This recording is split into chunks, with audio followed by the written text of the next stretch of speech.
Good afternoon, everyone. Thank you so much. And you are waiting until now for the last presentation in this afternoon. My name is Huang Ling. Come from Qihoo 360. Our team is focusing on the radio and hardware security. Okay. My presentation today is about the LTE security, about a kind of attack to redirect the cell phone into, downgrade into the weak secure network. Okay.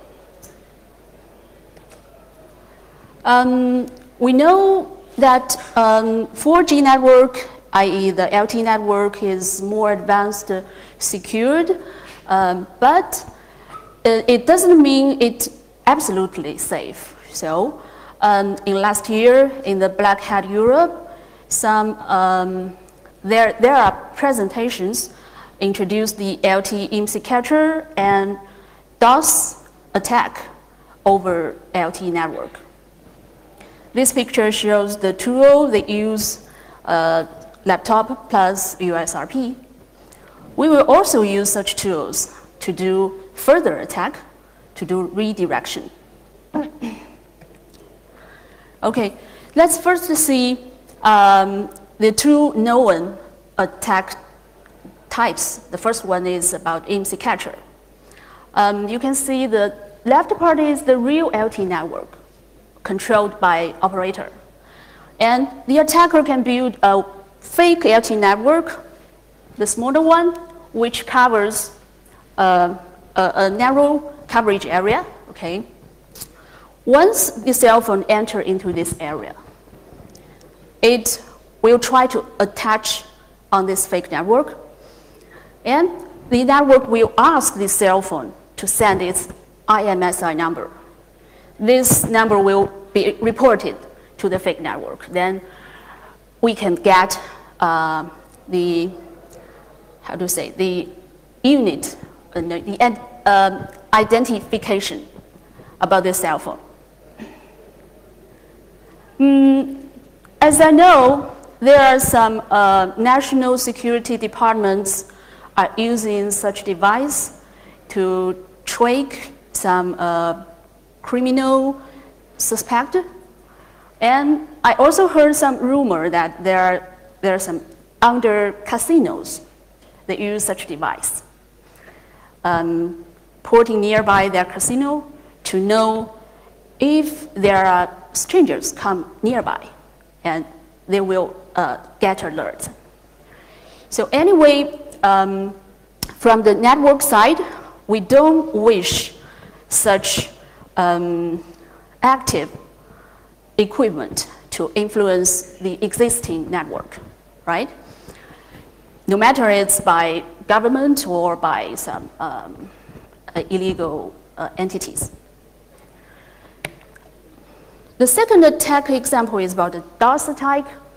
In this case, yes, we also use the fake LTE network, and after the cell phone sends its IMSI number to the network will send back to a attach reject message. This message will carry some special courses. These courses will make the cell phone shut down its modem and did not connect to the network for a very, very long time. So it is called a DOS attack.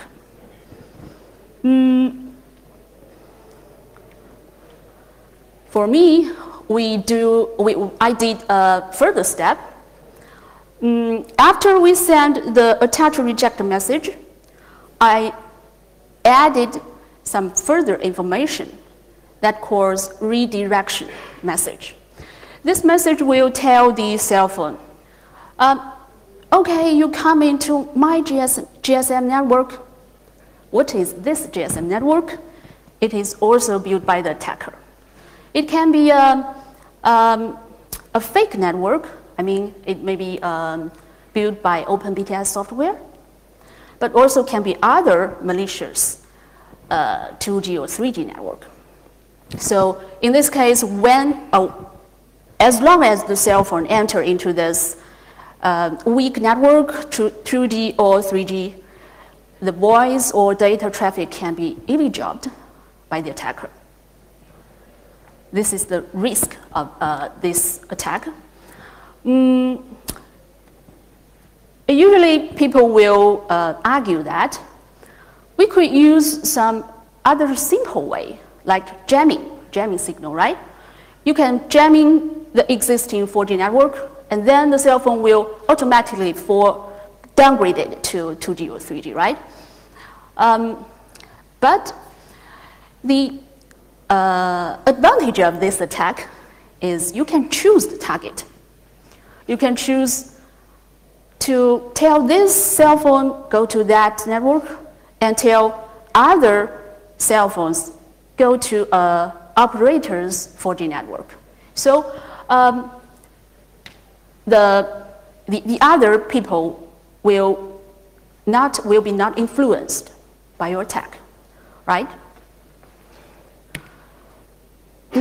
I will show a demo to you, but firstly, I want to introduce the system, the platform we use. The left part is a fake GSM network. We use one laptop and plus an USRP. This is a USRP B200 and B200 mini type. Okay, we run the OpenBTS software on it. And the right one is a desktop with mini size, the gigabyte. And we then also USRP B210. This computer runs the OpenLTE software. It creates a fake LTE network. Here is a short video. Because the whole procedure for the cell phone turned from the real network to our fake 4G network, then to the fake 2G network is a very, very quick process, right? So the video is very short. Only 1 minute, so please watch it carefully. This computer created a 4G network. We sent a touch reject to this MC number. Then redirect it to a given frequency. This is an iPhone. He received a message and keeps staying in this fake network. It cannot go back to the real network. Let's check the computer 2G fake network. The cell phone, MC, blah, blah, blah, is in this 2G fake network.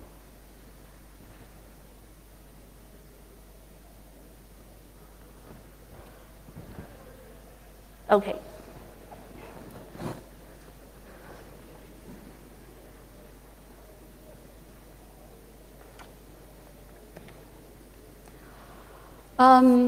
These slides, I want to discuss the risk of this attack. As I said before, we can use fake base station, and we also can use a raw base station. What's the difference? If we force a cell phone into a fake network, the cell phone will have no service. This means the cell phone cannot connect to the real internet. But we still can do something. We can make malicious call and to send SMS with any calling number. This is quite useful. And in another case, if we build a rogue network, like this picture, this is a femtocell. We hacked it last year. Our team hacked it. We also gave a presentation in last year's DevCon to introduce such how to hacking a femtocell. So this is an authorized femtocell, and it can connect to the operator's network. So if we force the cell phone into such femtocell, all the traffic, the real traffic, can be eavesdropped by the attacker. This is more dangerous.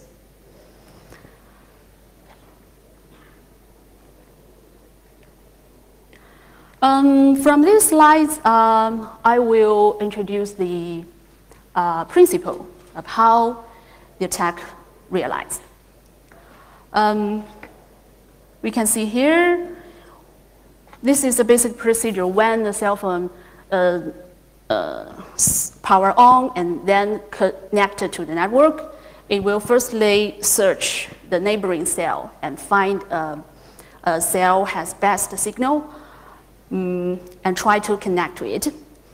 It will build a RRC connection and send RRC connection request and then set up the connection. Cell phone will firstly send an attach request. I mean, I want to attach this network. And then the network will give feedback. Okay. If this is a normal cell phone and normal network, the authentication procedure will be successfully completed, right? So from this red line, the below part, the green part, the safe part. And above this green line, here is the attack space. This part has no encryption, so we can do many things in this space. The three attack, IMSI catcher, DOS attack, and also LT redirection are all happening in this space. Let's see the first attack, IMSI catcher, how it realized. Can you see it? Here, firstly, the RRC connection is built. And here, you can see, the cell phone sends a tracking area update reject message. What does it mean? Usually, the cell phone staying in the operator's network. It will not directly send its IMSI number to a new base station because it wants to avoid expose his ID. So usually, it will send a temporary ID to the network by this tracking area update message. Through this message, the network will know, oh, okay, the cell phone is moving into another base station and his position is updated, right? So cell phone will firstly send this TAU request message. Our fake network received this message. It will send a TAU reject. This message will tell the cell phone with a very specific reason. Tell the cell phone, I don't know your ID. Okay, I have no information about you. Please tell me who you are. So the cell phone received this reason. He start a attach procedure. In this attach here, the attach request, the IMSI number is included. And then IMSI catcher is realized. Okay, the second example is DOS attack, right? After the step here, after the attach request send out, the fake LT network will send back the next message is attach reject.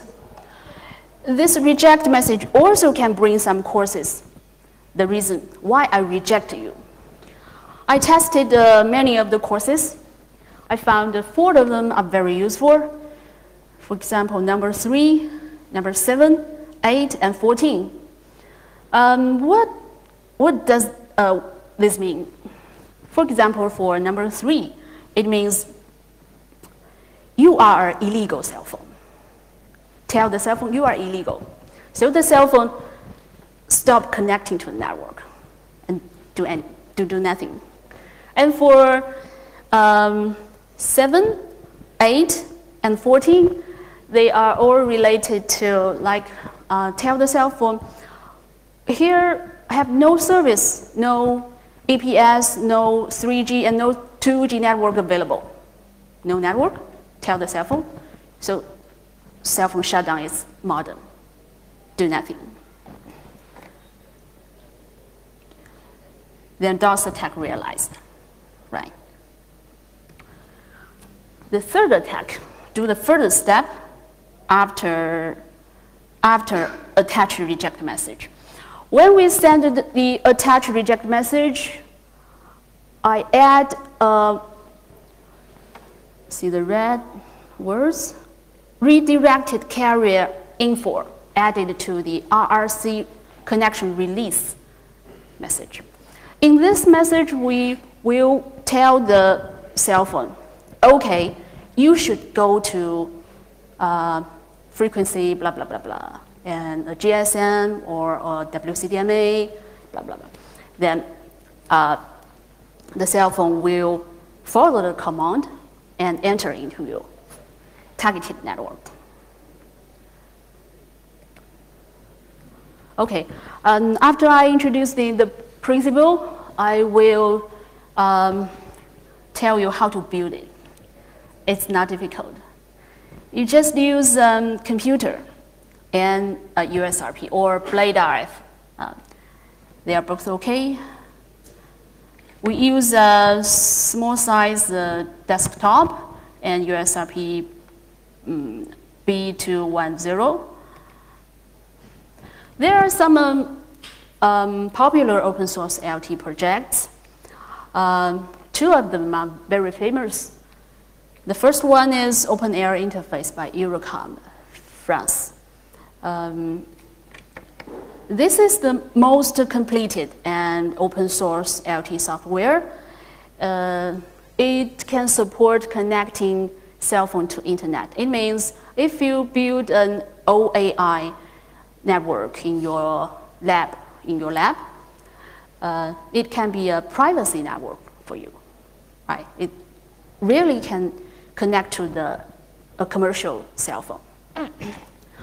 But the shortcoming of this project is OAI have a complicated software architecture, so it's a little difficult for a new starter to reprogram it, to modify the code. The second project named OpenLTE, written by Ben, written by only one person. Because it's written by only one person, so the code architecture is very beautiful. I like this code very much. So it's more popular in the security researchers. And, but the disadvantage of this OpenLTE is it haven't achieved stable LTE data connection. But for fake network, it's functional enough. So we finally decided to use OpenLTE. I show you the detailed code here. If you want to try this test, please remember where to modify the code. In the current OpenLTE release, the TAU tracking area update request isn't handled. You can see here is a red sentence. Okay, where's my mouse? Not handling tracking area update request, the red part. But the reject message packing function is available. So what we need to do is just simply use this function and added some handling code to handle this TAU procedure. It's simple, right? Oh, here is the, I mean, you can handle the TAU reject. Okay. For the second attack, I mean the DOS attack, remember how how we realize that? We send attach reject with some special causes, right? Let's see the source code here. The function is send attach reject. Okay, this function has a parameter. It's the EMM course. You just need to fill the special courses here. Then the cell phone will really shut down. We test a lot of cell phones, especially iPhones. Almost all the iPhones is influenced by this attack. And some of the Android cell phones are influenced. And for the third attack, it's a little complicated.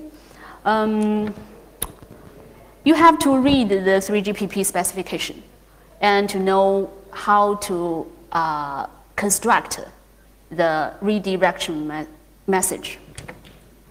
Here, you need to write the redirect carrier info message and insert it into the RRC connection release message. This function is here, RRC pack connection release message. We need to add something here below for this message.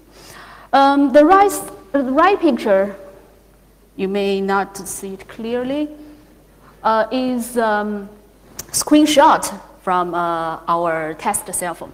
This cell phone is for debugging purpose. It has logging function. So here is the log. I can verify from the log that the cell phone did receive the redirection info. For example, here, this is GERAN, that means GSM. And starting ARFZN number is 42. This is the frequency number. So the cell phone will, following the command, go to the frequency 42 cell into that. Okay. Before this slide, or the previous part, I introduced how to do the attack. Okay, but I'm not a very, how to say, I have not very strong attack capability. I'm a lack of the imagination how to do bad things. So usually I will stand at the defender side and to think why there is some vulnerability. Why is RRC redirection message not encrypted? Is there some reason? I asked some of the 3GPP standardization experts, and I find my finding is not new. This is not a new problem. I found a very old document in almost 10 years ago. In January 2006, 3GPP has a document. Here they introduced the forced handover attack. See this part? Compromised network can initiate a reconfiguration procedure with the UE, directing it to a cell or network chosen by the attacker. This could function as a denial of service if the targeted network cannot or will not offer the UE service, or to allow a chosen network to capture UEs. This is exactly what we did. But just at that time, they theoretically say there is such attack, but nowadays we realize it by very low-cost equipment and open source software.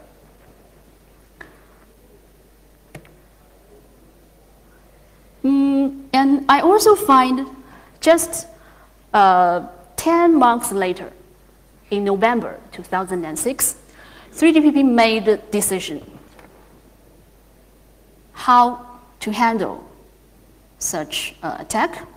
Let's see the 2 points. The first one, RRC signal encrypting and ciphering will be started only once during the attach procedure.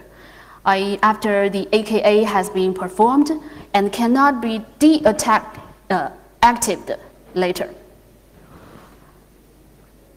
But notice the second point. RRC integrated and ciphering algorithm can only be changed in the case of the InnoB handover. 3GPP gives the exception on the encryption algorithm. Here, give an exception. Why? Why make such decision? The standardization expert told me, in some special cases, for example, in earthquake or during some hot events, there will be too many cell phones trying to access one base station, like this picture showed. A lot of the base station is full loaded. Maybe only 1 or 2 base station is light loaded. So they need some scheme to tell the cell phone, go to the light loaded cell phone.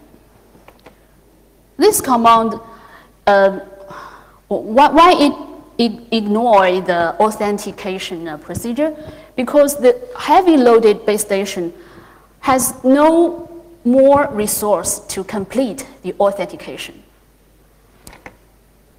So they wish, they tell the cell phone, well, go to the green one, it is light loaded.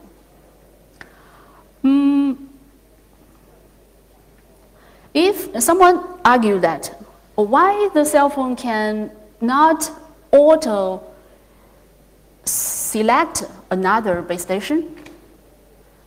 If you don't tell the cell phone which base station is light loaded, the cell phone will blindly and inefficiently search one by one. And this action will increase the whole network load. So this is the reason why such RRC redirection signal is not encrypted. Okay, this slide I show not only the redirection attack reason, but also the other attack reason here. See the left part? The first one is global roaming. The best advantage of cellular network is it has global roaming function, right? That's why IMSI catcher is always successful. Because I can give another example. You know Wi-Fi in Wi-Fi system. Attacker can track your MAC address, right, to know your position. And we also know after iOS 8 and Windows 10, there's some method to randomize the MAC address to protect your privacy, right? But we also know this randomized MAC address only happened under very strict conditions. And there is an exception. If you want to use, let's say, Wi-Fi hotspot 2.0 specification, that hotspot 2.0 is Wi-Fi roaming specification.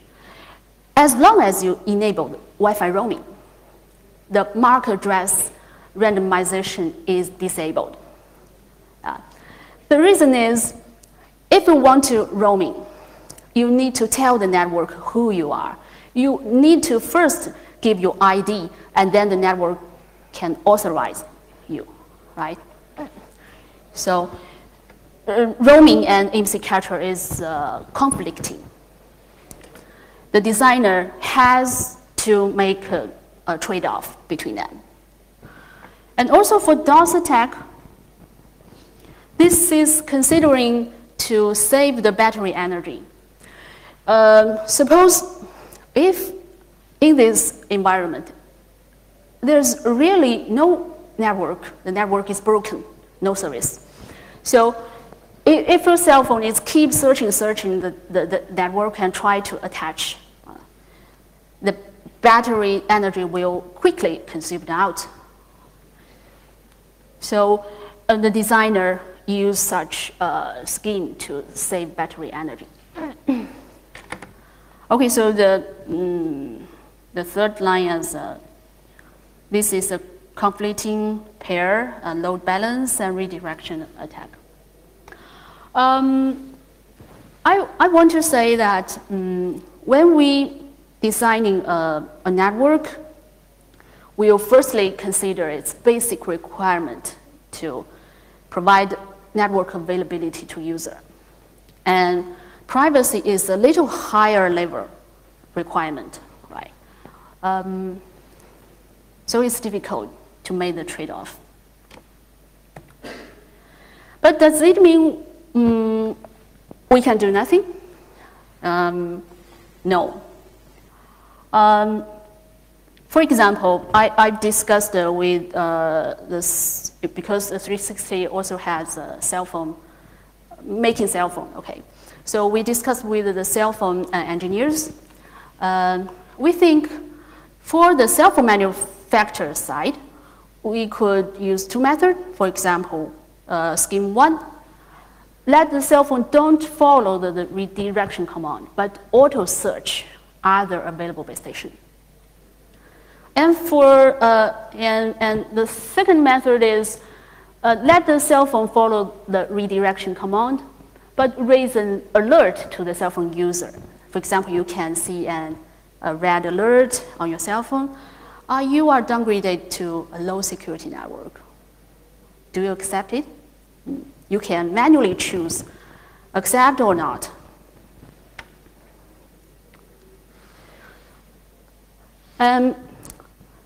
We know the root of this problem is due to the weak security of legacy network 3G and 2G, right?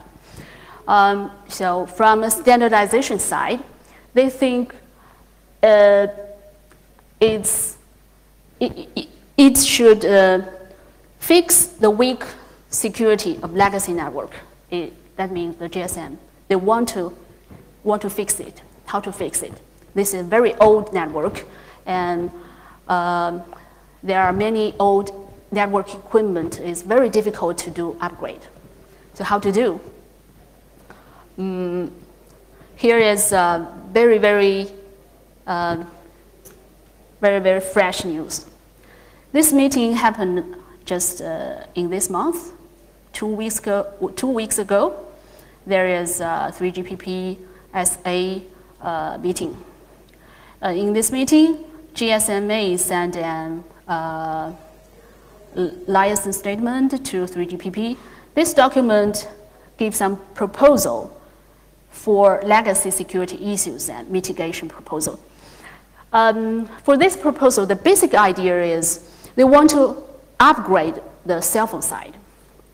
That means, for example, the future cell phone chipset will have enhanced security scheme. Here are the two example. The first one is the future cell phone may refuse one-way authentication in GSM. For example, a cell phone is in a visited network, and he knows this visited network has 3G capability. For example, he visits Amsterdam here, and he knows here has 2G, 3G, and 4G, right? And this cell phone should use 3G or 4G to do the two-way authentication. It must use that. Mobile refuses one-way authentication on this visited network. But when this cell phone in some very old network, like Africa area, there is only the very old 2G network, then the cell phone has to be used the one-way authentication. So it guarantees the network network availability. The second method is to disabling the compromised encryption in mobile. That means we know that in GSM network, the A51 algorithm is already broken by hacker, right? So this method means the cell phone should not use A51, but use better encryption algorithm in the mobile. So we can see this is a good start for standardization entities. They are trying to fix the problem. Okay, that's all my presentation. And finally, I want to say thank you to some friends from Huawei, Peter Wesley, he is also here today, and to two 3GPP standardization experts, Guo Yi, he's majoring in the RAN standardization, and Chen Jing, he's SA3 expert. And also thanks to Qualcomm, Ge Renwei. He discussed with me the security problem on the Qualcomm's chipset. And also thanks to the Apple product security team. Okay, thank you all. Thank you for your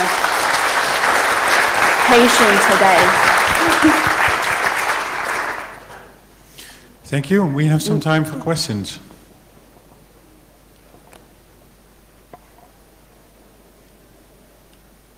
I think it's clear, very clear, right? Yes, thank you. The technical details were really good. I guess I am curious, to do the LTE protocol, do you have to have higher bandwidth than what hardware platform you're using?